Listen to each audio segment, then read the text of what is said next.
A very good morning to all of you. Very warm welcome to the Delhi campus of OP Jindal Global University. My name is Amit Lahiri, and I'm the Chief Sustainability Officer of the OP Jindal Global University. And we are co-organizing this particular day of the Masterclass and also the writing workshop with the Center for Responsible Business, represented here by the founder himself, Dr. Bimal Arora, who is also a professor at Aston University in the UK. So I welcome Professor Dirk Matten from Schulich, my alumni institution, York University. It's a very warm welcome, Dirk.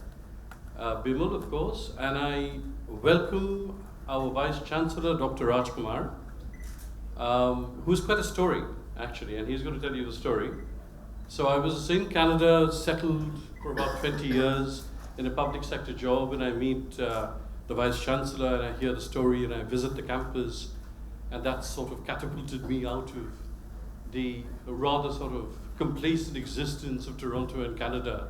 And here I am, so the last 1 year, in this dynamic university called OP Jindal Global University, where the Vice Chancellor is the founding Vice Chancellor, and 10 years back, this is the 10th year that we are celebrating, and about 10 years back, he takes a piece of barren land in the middle of Haryana, rural Haryana, which is adjoining to Delhi, about 110 acres or so, and he gets some capital from an industrialist and philanthropist, Mr. Naveen Jindal, and he transforms this university space into a university which in less than 10 years has got into the QS rankings of one of the top Asian universities, very research focused and research driven.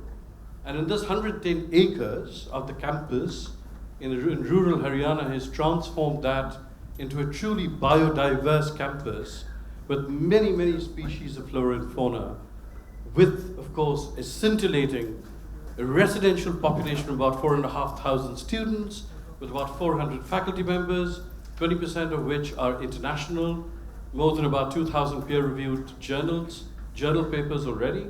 And without ado, I'd like to invite Dr. Rajkumar to welcome, inaugurate this very unique opportunity of sustainability and corporate social responsibility combined integration. So Dr. Rajkumar, please.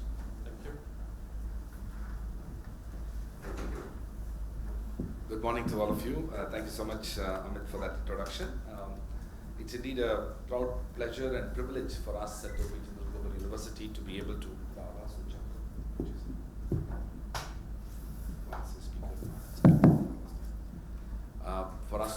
host this masterclass on corporate social responsibility in emerging economies, integration with the SDGs.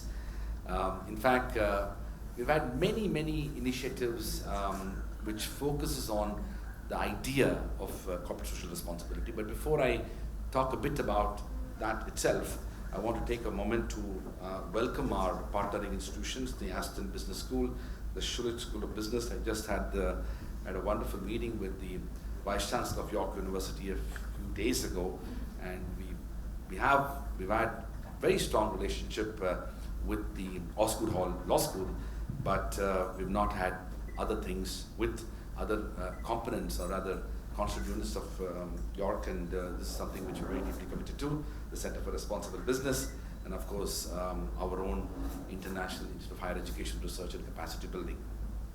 The issue of corporate social responsibility is in many ways the centerpiece of the vision of OP Jindal Global University. So I will take, say, 7 minutes to probably give you the story of our founding.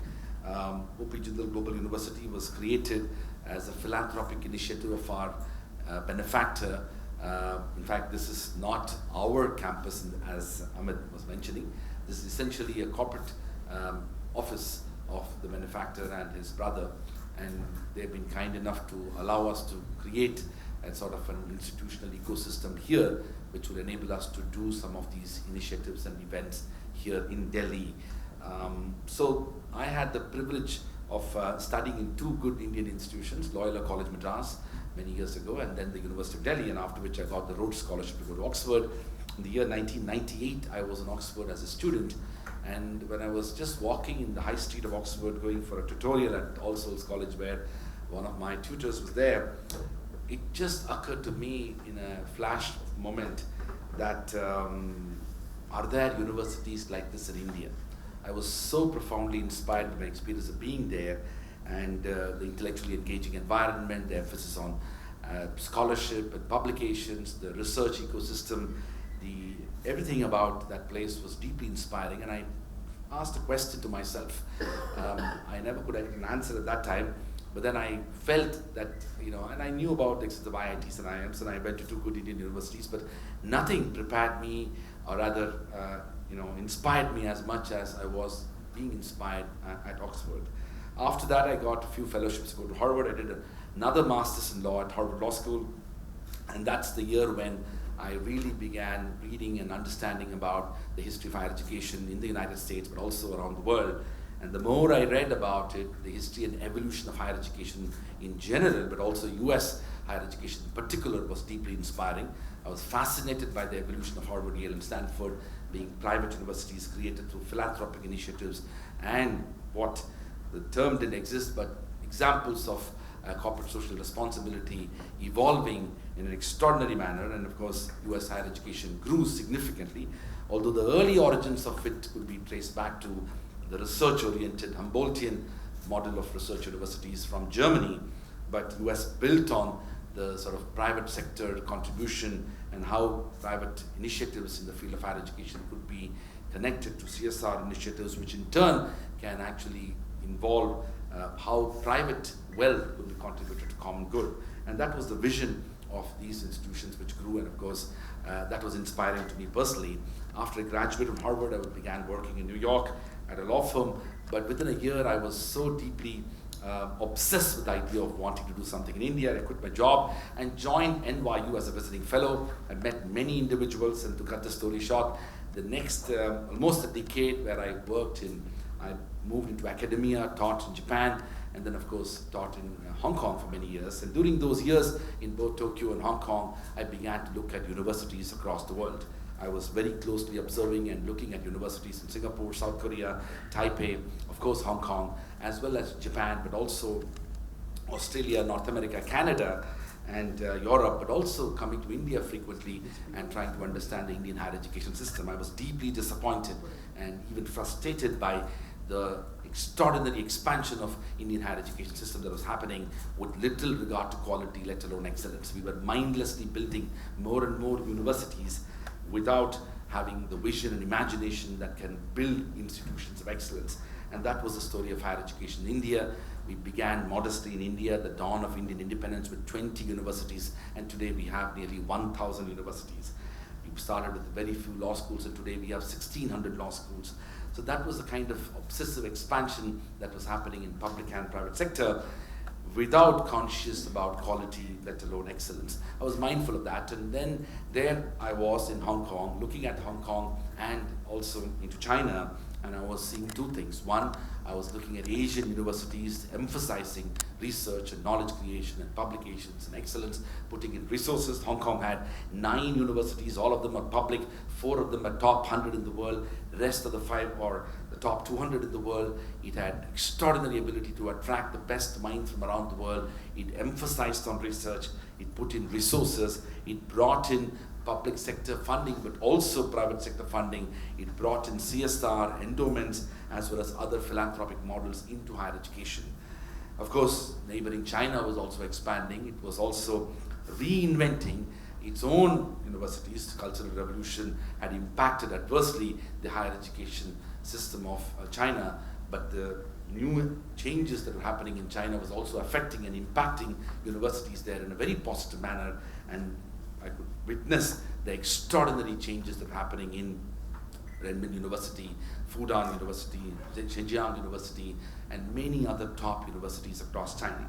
This is the time when I wrote a paper entitled Establishing India's First Global University, and got to meet with an Indian benefactor named Naveen Jindal in the year 2006, and spent 1 year persuading him to do 3 things. 1, to make a substantial financial commitment to build a global university in India, Second, to do it in a not-for-profit manner, in a philanthropic manner, to be able to connect substantive corporate social responsibility initiatives to go beyond the rather modest CSR initiatives that were prevailing in India.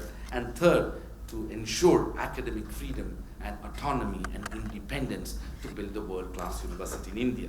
By late 2007, Mr. Jindal agreed to all of that and invited me to come to India, and I moved to India in early 2008.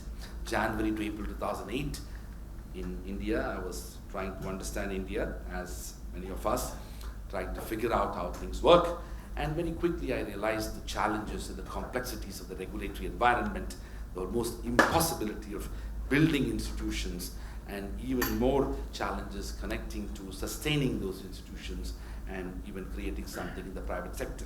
In fact, the hitherto development of the private sector in higher education was unfortunately pejorative, deeply dubious, and most importantly, largely for-profit, because of which the reputation of private higher education institutions was relatively mediocre. The history and growth and evolution of privatization of higher education in India did not lead to the creation of the Harvards and the Stanfords and the NYUs, but it ended up creating mediocre universities in the private sector. In that milieu, a new university was emerging, and to cut the story short, in a very modest manner, we began the O.P. Jindal Global University in Sonipat after a law was passed by the state of Haryana, and on 30th September 2009, we began the first academic session of the first school, the Jindal Global Law School, with only 100 students and 10 faculty members. We never looked back since then. In 2010, we started the business school. In 2011, the School of International Affairs. In 2012, the School of Government and Public Policy. In 2013, the School of Liberal Arts and Humanities. In 2016, the School of Journalism and Communication. In 2017, the School of Art and Architecture, and also the School of Banking and Finance.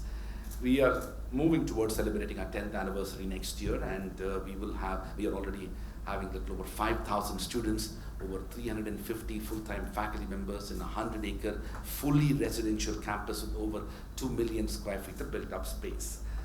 This journey that we have covered was primarily because of the extraordinary and generous philanthropic contribution of our founding benefactor, Mr. Naveen Jindal, but also his deeply embedded commitment towards corporate social responsibility that goes beyond the more sort of timid and rather myopic approaches towards CSR initiatives that have been promoted across India. There are very few stellar examples of initiatives of this kind, and this is an exceptional initiative which has the opportunity to change and transform the landscape of higher education. As we move towards and look at our future, we just finalized our 15-year strategic plan all the way up to 2033, and our movement will be progressive. We maintain a 1:13 faculty-student ratio. Our goal is to reduce that to 1:10. We will continue to evolve as a research-oriented university, and we are a global university. Nearly 20% of our full-time faculty members are non-Indian nationals recruited from 27 different countries in the world. We intend to expand that to have over 25% of our full-time professors from different parts of the world. We have collaborations with over 250 universities spread across 55 different countries, and that's part of our vision, and in our evolution we will continue to do that. Now, why I give the story to you is that corporate social responsibility has been part of the lexicon for a while now, but unfortunately there are very few people who are deeply committed to the idea of CSR. CSR is not just an opportunity for companies to build good reputation. It is not even an opportunity for a brand building. It's really about values and ethics and culture on the basis of which corporations ought to function in a society. In fact, even without the law that has been passed in India relating to CSR, the ethical fabric of what companies and corporations ought to do needs to embed a culture in which companies need to recognize the broader social obligations that they have. In fact, much of the literature in CSR in early origins were also rather very reluctant to recognize the role of corporations within society. Most literature that emerged out of business schools around the world was initially speaking about the fact that companies owe responsibility to the shareholders, and beyond that, the role of companies and corporations need to be mostly in voluntary manner and not through a deeper recognition of the responsibility.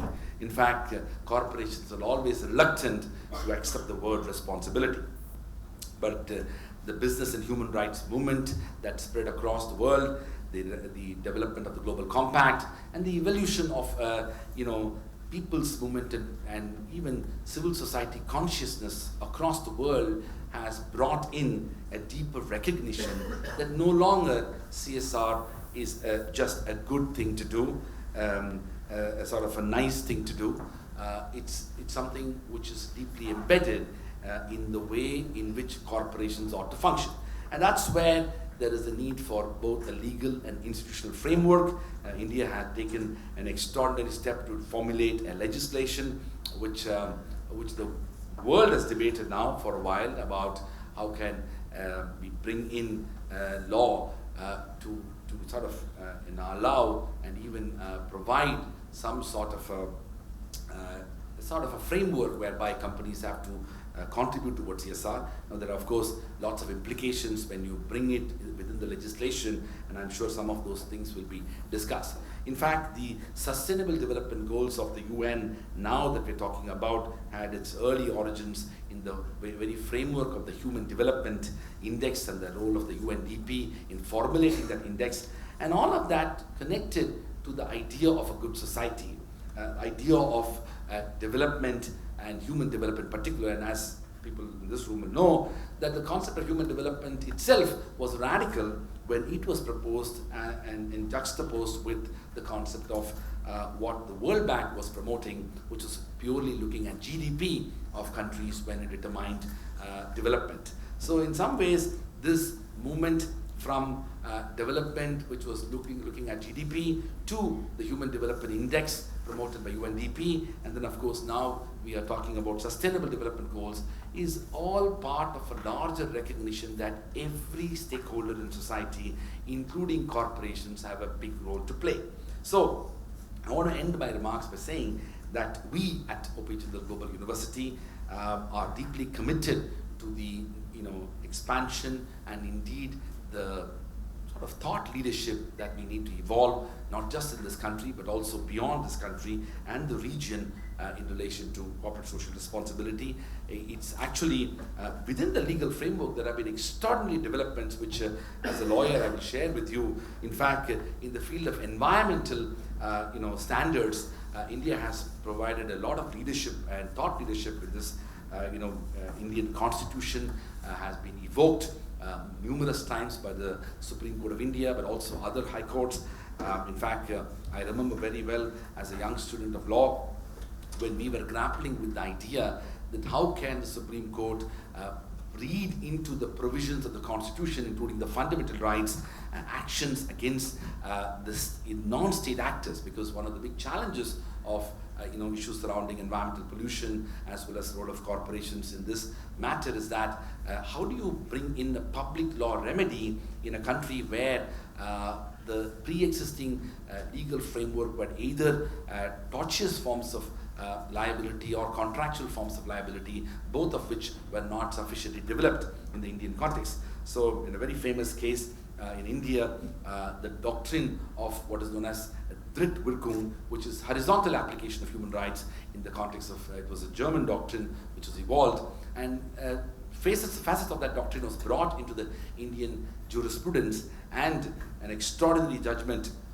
which is known as the Bichuri case, in which what the court essentially did was, while it couldn't directly invoke fundamental rights provisions of the Constitution of India against the polluting corporation, it did something quite creative, that it passed the onus of responsibility on the government in ensuring that they have a responsibility to ensure that pollution doesn't occur, and that if they fail in that, that responsibility gets transferred. And in that sense, it was a very unique judgment at that time. It was widely referred to around the world, and many countries around the world, particularly in the common law, have adopted this method. I mention all of this to understand that this is one area which requires interdisciplinary research. It requires thinking beyond academia. It requires civil society participation. It requires the role of non-governmental organizations. It requires companies and corporations coming together to recognize the importance of their role in society. In fact, one of the major challenges that India is facing as we grow, and today China is also recognizing similar issues.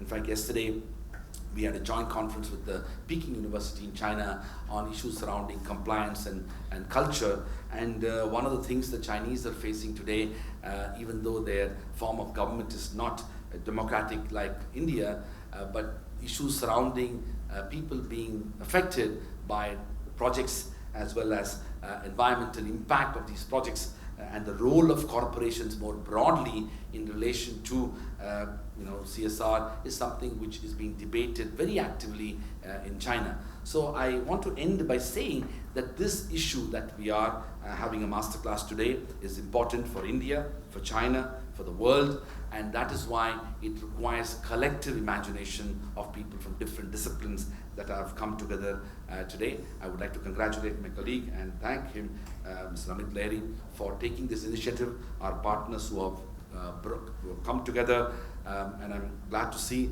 that two business schools are participating in this endeavor. We need to bring that conversation into that. I couldn't help but tell my business school students and faculty, for those of you who may remember, many years ago there was a movie called Wall Street. Famously, Michael Douglas made a remark in that movie that greed is good. And of course, it took several decades and the subprime mortgage crisis and many other things that happened for the Wall Street, but also businesses and I dare say the business school deans and business school professors and business school students today to recognize that greed is not good and that businesses ought to operate in a broader ethical framework. I will invite you to read an extraordinary book by a good friend of mine, a very distinguished professor by name Michael Sandel, who teaches at the School of Government at Harvard University. The title of the book is called What Money Can't Buy, The Moral Limits of Markets, in which Michael argued about the need for recognizing the building of a society in which everything that we do should not be measured in monetary terms. The consequence of a society where everything is measured in monetary terms is twofold: widespread and institutionalized forms of inequalities as well as institutionalized forms of corruption. He talks about the United States, but also he talks about many countries around the world.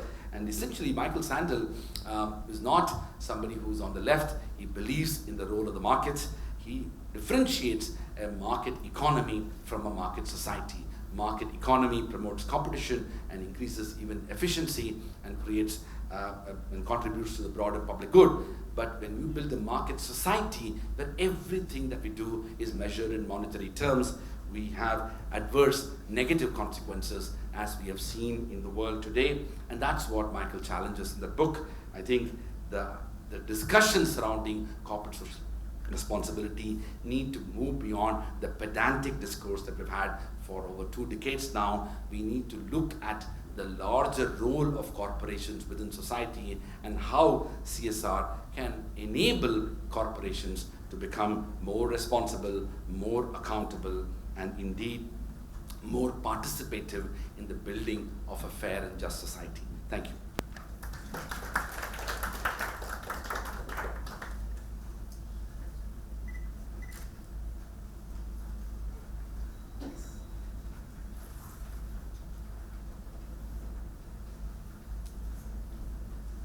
Okay, good morning everyone. Professor Rajkumar,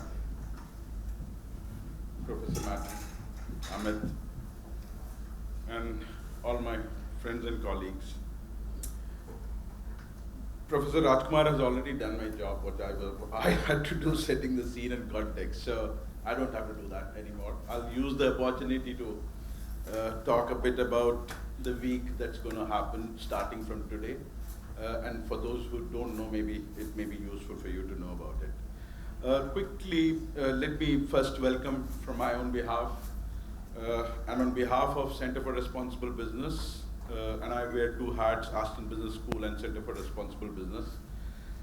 I welcome from both these institutions. I welcome on behalf of our partner organizations, Schulich School of Business, OP Jindal Global University, for us to be able to organize this.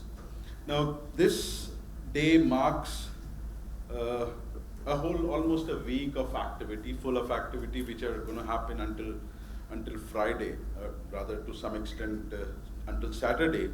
And this is an annual feature now for us, which we do. Extensive and wide-ranging dialogues and discussions across different sustainability-related sectors, issues, and themes. We have been doing it. This is the 5th year we're doing now. 2 years ago, we started with a pre-conference academic session. And this is that part of that pre-conference session, where we basically get academic scholars to talk to practitioners, to talk to policymakers, and also a separate session with academic scholars, which later today we will have a writing workshop, where Dirk is going to be talking to the scholars. We have Professor Pavan Budwar joining us from Aston Business School, Professor Peter Lund-Thompson from Copenhagen Business School talking to the scholars about writing and research and how do you go about or aspire to working towards developing papers for publications in international journals, which is what we have been, at least I have been working with different colleagues in India to aim for going for more publications from India. There is a paucity of research coming out of India in international journals, and we require that. There's a less of debate happening. While there's a lot of debate happening, people from Western world come, study India, they publish, but voices from this part of the world are relatively lesser, I would say. I mean, it's growing. It has grown in the last several years, but relatively, given the size we are, it's way below. And my effort has been to work and push this agenda to scholarship to grow. So we start with this masterclass. We have a writing workshop. Tomorrow we have the conference, which starts with an inaugural day, full day of discussions happening, plenary discussion, and followed by 2 days parallel kind of events happening. So those who don't know about this, I would encourage you to look at the website. I think you will find the details on sustainabilitystandards.in. You can register there, and it would be good to see you there. Just quick few words. Professor Rajkumar mentioned about OP Jindal Global University being set up in 2009. He was successful in mobilizing the support. Around the same time, there were a few more developments I want to mention here. Post Satyam scam in 2009, there was the same year we had the Satyam scam in India, which shook up the nation to a great extent. And that led to certain developments, which included the Ministry of Corporate Affairs started looking at CSR beyond corporate governance. 2009, if you look at the Parliamentary Committee in 2009, there is no mention of CSR. By 2011, 2012, when the Parliamentary Committee started looking at, they had included CSR. And the parliamentarians were debating about the need for CSR in India to be mandated. And I think that's the same time. Now, 2010, Indian Institute of Corporate Affairs was set up. 2010, CRB was set up. So we were all going together at the same time around the kind of wider environment which was happening. Now, the importance of these discussions or these developments have been that CSR has been defined and legislated in a particular way in India. As all of you know about this, the Schedule 7 narrowly describes and prescribes CSR. Now that, on the one hand, I mean, of course, we have people criticizing it and the people, on the other hand, supporting it. It has created a market for people who are supporting, working, helping with compliance. So many different things are happening because of this legislation, and a lot of scholarly interest has grown. Which was people who didn't know about CSR, they started getting interested in the notion of CSR. They started researching and writing about it. So, but internationally, I was with Manchester University before this, and one of the critiques some of my colleagues made there, that CSR law in India is too narrow in its scope. It doesn't cover issues like labor issues. It doesn't cover issues like environmental issues, and which was valid to some extent, I would say. However, I mean, I was in my head, I was struggling. In my mind, I was struggling. Is it a good thing or a bad thing? Different kinds of debates are of course happening. So what I felt perhaps, and I was able to justify to some extent that India, the kind of influence in India has globally, and it's growing over the years. What I saw was this CSR mandate had actually, or the law, section 135 has made CSR, which was till then, till 2013, you could count on fingers how many companies engage in CSR in India. Not more than 40, 50 you could count. Suddenly there were 16,000 companies who were falling the net of this law. And they had to comply. So those who are not even making efforts, they started looking at it. It has taken, it's 5 years now. They started engaging for whatever. I mean, probably this is how things work in India. The other side of it is, in the global scholarship, when the labor standards, private regulation come, they say things don't work in developing countries. Laws don't work in developing countries. And there you have a law which is making extensively, widely available or complying, asking companies to comply. So, and this data is growing every year. Companies who initially, of course, the law gave them 3 years, 4 years to start getting themselves used to this law, and we see those kinds of things happening. However, when besides this, one of the arguments I was making with my colleagues there was, if India succeeds with this law, in implementing this law successfully, there are so many countries watching. What this law has done is using the term CSR. So while it is not, the term CSR that has been used is not understood as it is understood globally. By usage of a term, suddenly the global attraction has come to India on what India is doing on CSR. It's growing in attention.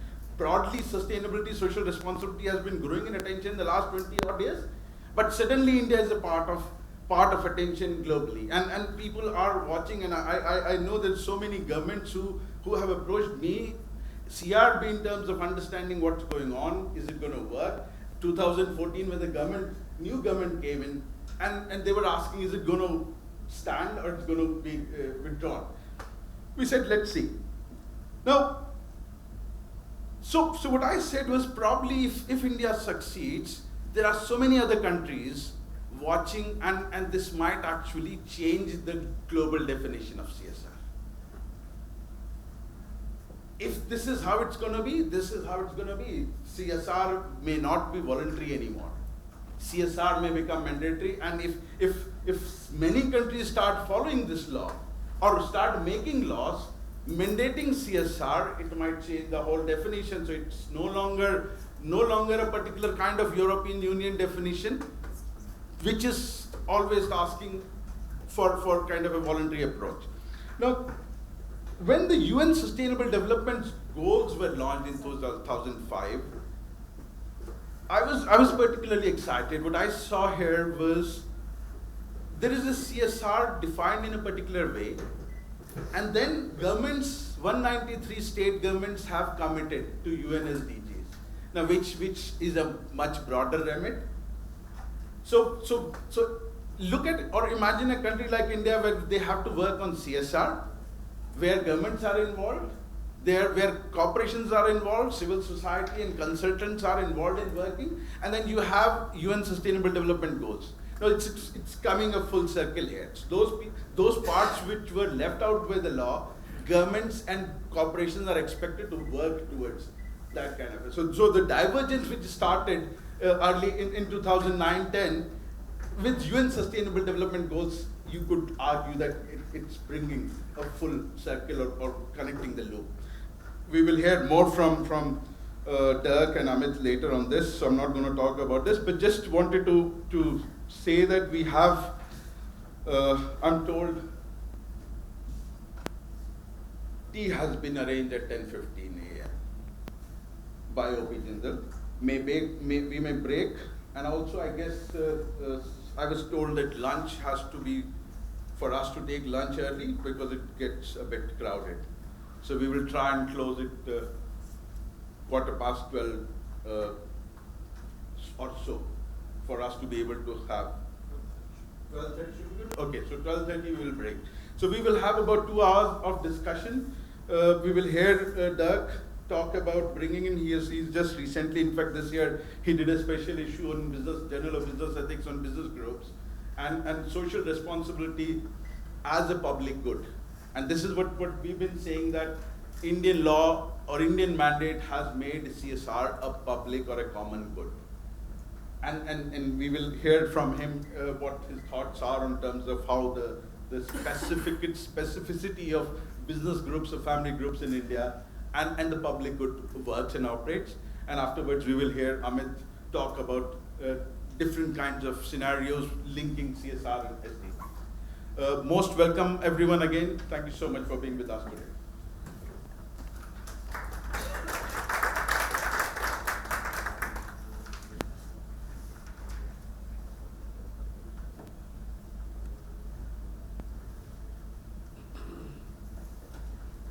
So as Bimal announced, if all of you want, we can break for some tea, refresh ourselves, and come back. Dirk, is that all right with you, or? Bimal? Yes, absolutely. Let's take a break and then we come back. And so, because we are running a bit behind schedule, well, I mean, I'm asking everyone, I mean, do you need a tea break? Just because tea is served, we don't have to have the tea. I mean, it's up to you. I mean, you are our guests, as Dirk says, but you're also our guests very much. So, it's by popular demand. I mean, if you want tea, we can have tea, but we have to come back. Let's continue. Sure. Let's continue. Sure. So then we change the sequence a little bit. So we start off with Professor Dirk Matten. Dirk Matten's Masterclass, and then we break for tea, and then I shall make an attempt at my Masterclass. Thank you very much. No, but I mean, that's all right. Professor Matten, may I welcome you to start your conversation, and a very warm welcome again.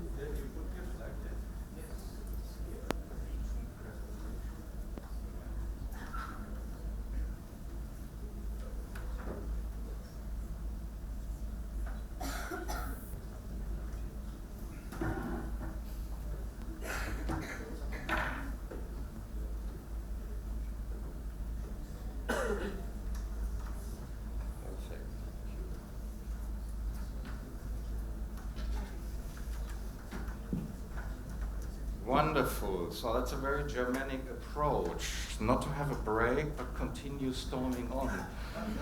Thank you very much, Vice Chancellor, Professor Kumar, and I really appreciate it, between the lines, the occasional nod to the German intellectual tradition, which, as my ineradicable accent gives away, is where I'm from.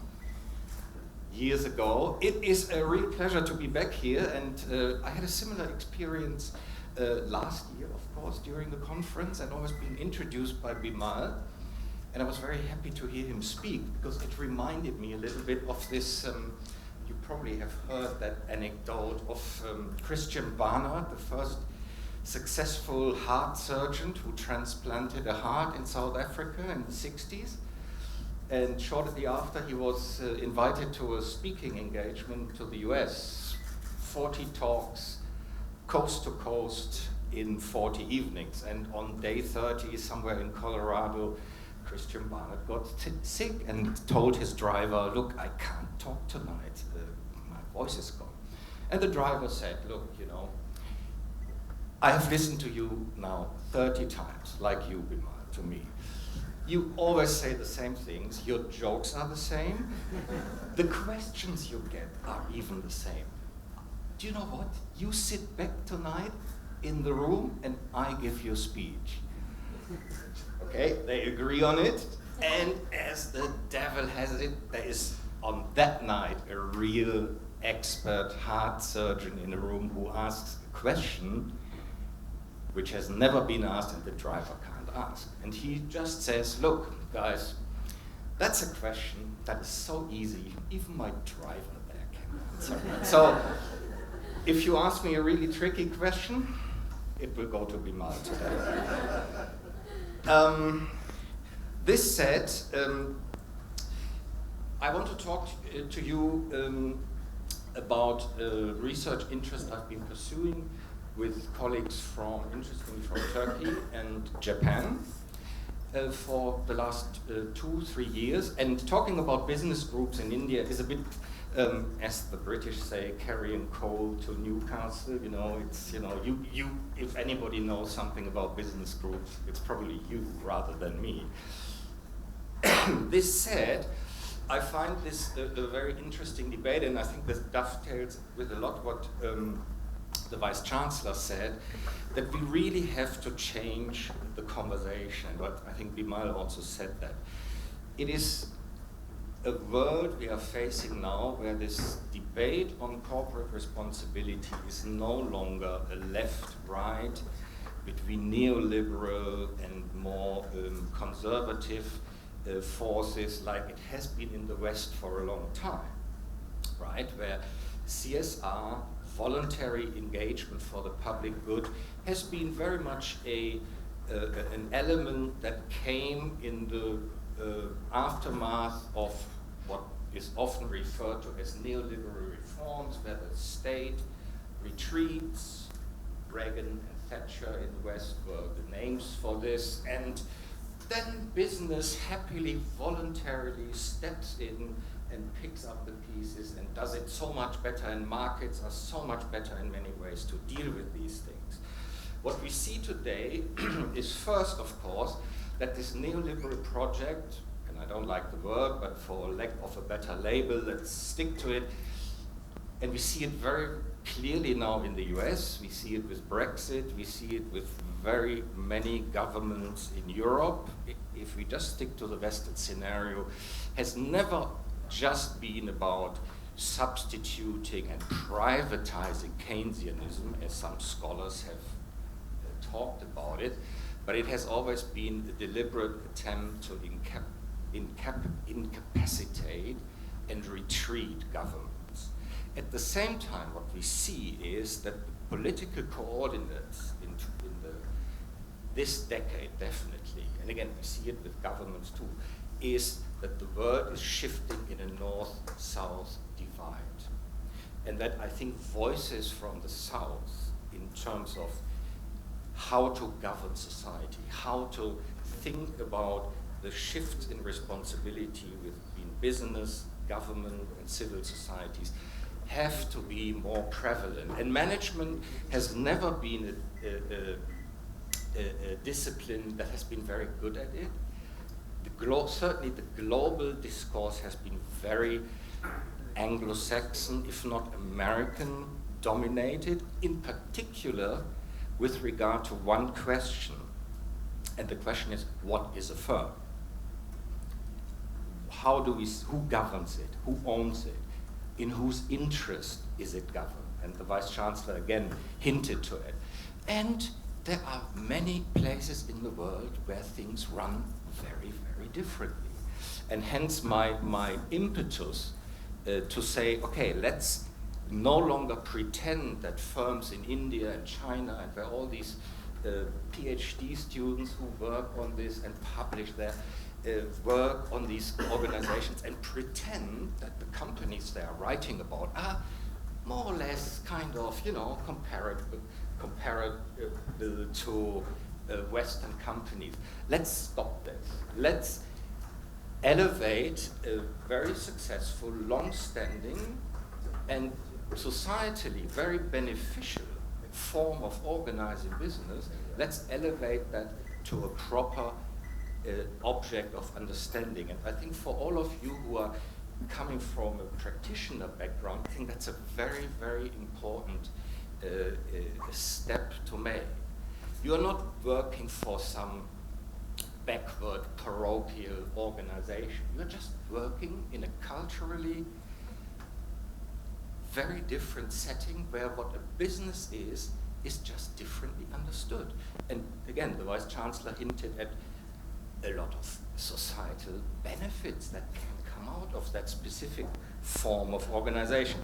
Hence, the interest in understanding what business groups can do and what they can do for the public good. And the choice of words, as Bimal indicated, is not an accident, because CSR, corporate social responsibility, is an intrinsically US-American idea, born in the 1940s and 50s as a reaction to the New Deal. That's where it comes from. And that's a very culturally informed and constrained idea of what the public good is, because that is what it is about. And I think we need to drop that language also if we want to understand what societal beneficial impact of corporations in a different cultural context can look like. Hence, this little project. And I want to just run you through some of the fundamental things. Most notably, and that's stunning, and again, I'm talking to probably a large cohort of practitioners and experts in CSR working in these contexts. This is not a marginal Indian phenomenon which we can discount and which is not worth being voiced and brought to the party of the bigger discourse. It's a huge phenomenon in India, but also in many other of the currently emerging and strong economies, Turkey, Korea, but also, and that's the interesting thing, of course, from my little corner of the world, it exists very strongly in Europe, North America, and Canada, even the country where I'm and Amit have been working for so long. Business groups play a huge role there too. And I think we just have to adjust a little bit the model of what we are talking about. And in that sense, I think talking about business groups is in very many ways an empowering agenda, right? So the simple difference, and you all know it, is of course between the the Anglo-Saxon corporation, which has governed, shareholder-owned by headquarters, and then related divisions constitute the organization. Business groups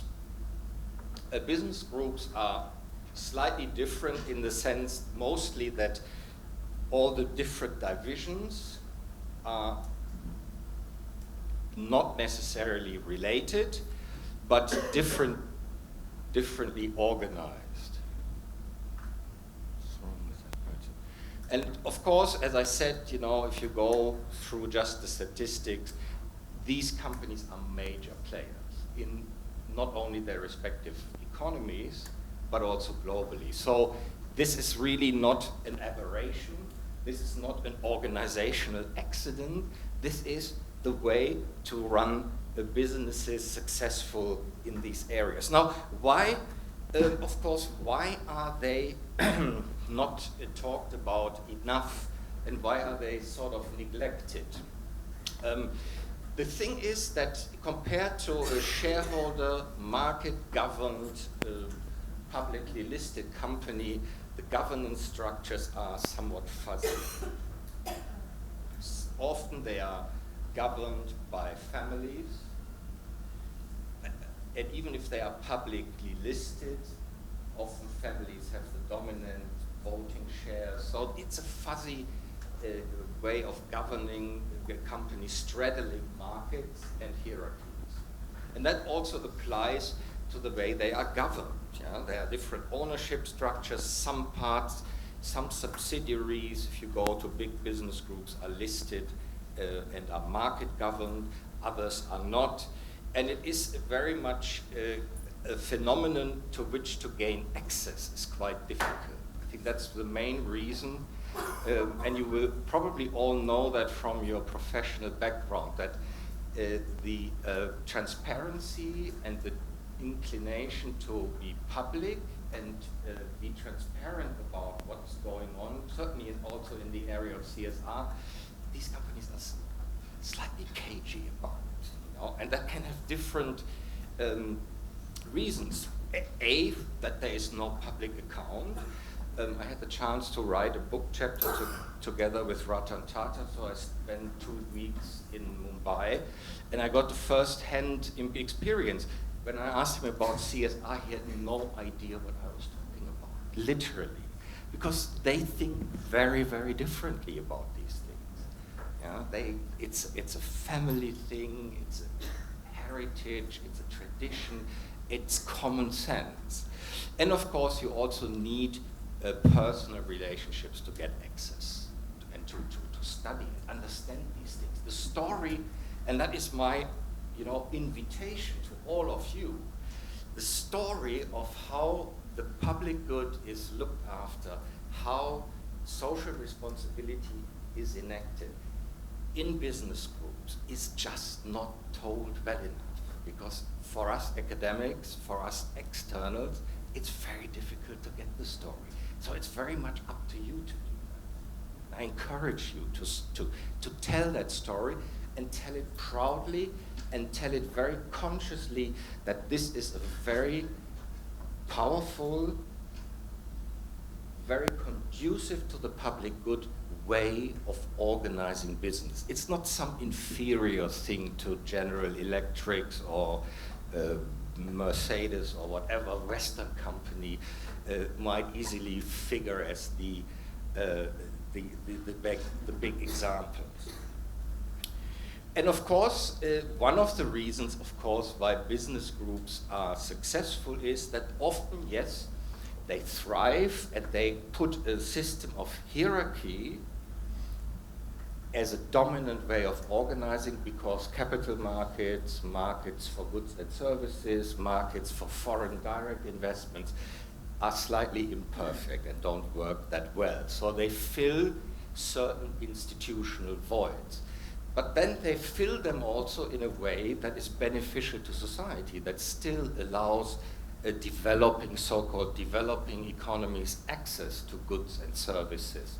And I think that's one of the many things I find is so interesting to study, because the role of business groups with regard to the public good is ambivalent. There are bright sides and there are dark sides, but we need to understand this better. And there's very little stuff going on in this area. Now,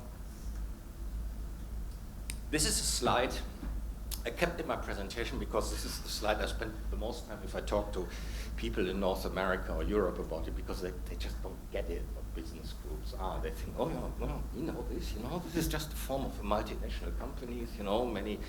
No, we have different types. We have them in different level of economic development, and we are talking about distinct ownership types.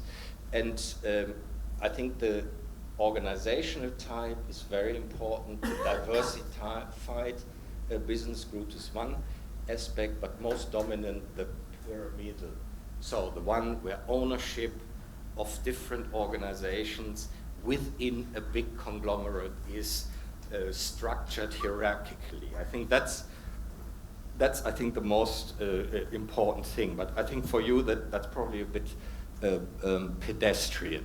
Now, the interesting thing, if we look at business groups and the public good, of course, is that they are interesting because of their size and influence in the economy. If you look at the top 3, 5, there was just on the plane, I read India Business Magazine, they ranked the top 500 companies, you know, the top 10 are all business groups. You know, they really run the show here. And that's a reason in itself to question and be interested in their public good. They give access to basic goods and services, and that's not to be sniffed at. That's why we set up businesses, right? Business, the idea of business is that we come together to do what we can't do alone. And that takes employees, it takes people who have money to invest. That's the initial idea. And I think we have to assess the contribution of these players with regard to the public good, especially under that aspect. And I think there are very stellar examples in the Indian context of companies who have achieved that. I don't need to say too much about the philanthropic role, since we are in a stellar example of a business group doing exactly that, but there are also many other examples, welfare state emulation. What the Tata senior guys told me all the time was, no, the purpose of our company is nation building. And you know, I had to stop the microphone and say, what did you just say? Nation building? A company? How does this work? And for them, this was just, yeah, what's your problem? What else, you know? So it's a very interesting, different way of engaging for the public goods. And the voice of that story needs to be told more visible and wider in the world. That's all I'm saying. I mean, they have, of course, also, ambiguous. If you look to the special issue I did, the story is not just black and it's not just white. There are also shades of gray, because these companies, govern markets, have an influence to organize the economy, have strong government relations often, and shape the building blocks of an economy. So it is a sort of ambiguous role. And you can definitely say that traditional Western ways of analyzing CSR are very limited in understanding and capturing this. This is Carroll's model of CSR, and someone here, I think Wayne Visser, tried to adapt it to emerging economies, but it is a very crude way to do that. We need new insights, we need new contribution and voices from all of you to understand and tell the better story, because that's what we actually need to do. We can, and that's what we try in that special issue of the journal, apply some of the Western ideas to these phenomena, but they only go that far. It is really my talk and the special issue an invitation for scholars from these parts of the world who dominate and drive the global economy right now, and where growth really is.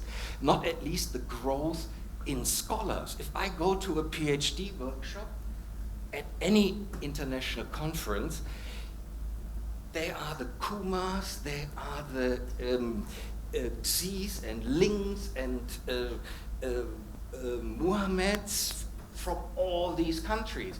And if they take data from their home country and try to research it, they constantly, and that leads to my last slide, basically, I will skip that for now, have to constantly lie about their data. They have to pretend they talk about some Western company. And that's absolute bullshit. As an editor of a very influential journal in this field, that's always where then these aspiring students and graduate scholars who submitted great work were kicked out, because at the end of the day, what you're talking about does not fit the standards of what the peer reviewers think a good company is. So for me, the main encouragement, and that's why I did this, and would be very put this out there so that at least there is some point to refer to it. Stop lying about your data. There's no need. There's no need to be shy or ashamed about different ways of doing business. It's just that the story needs to get out better and need to be told better. Yeah.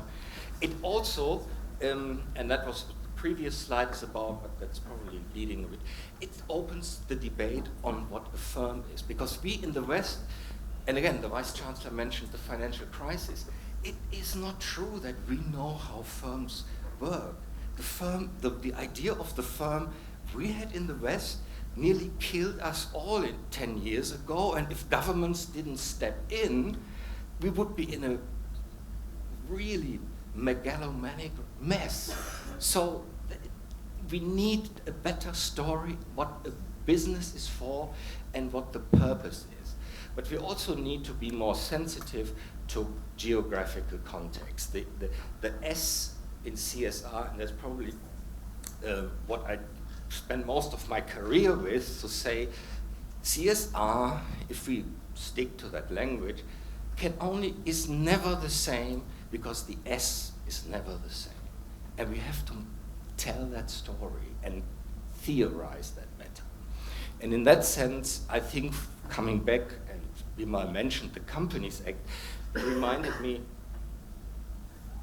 and I will conclude with this comment, of an interview I had when this came out a couple of years ago now.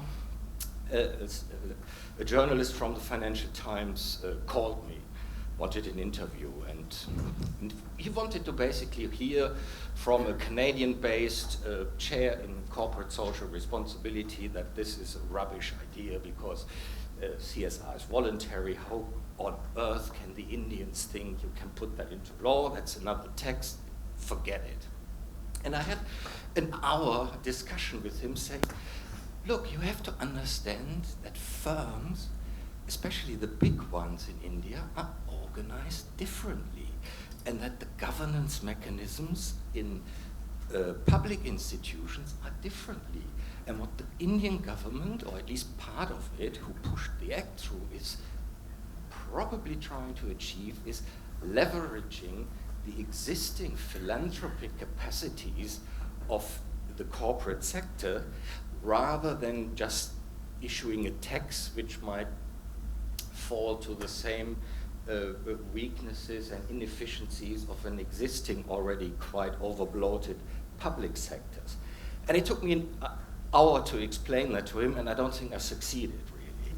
Yeah, which again has to do with the fact that people don't understand, and people, I say now in the West and in the North, don't understand how the cookie crumbles in business in India, Turkey, Korea, you name it, all these Brazil, powerful emerging economies. And in that sense, I congratulate you for working in this spot in India. Be proud of what you do and tell the better story.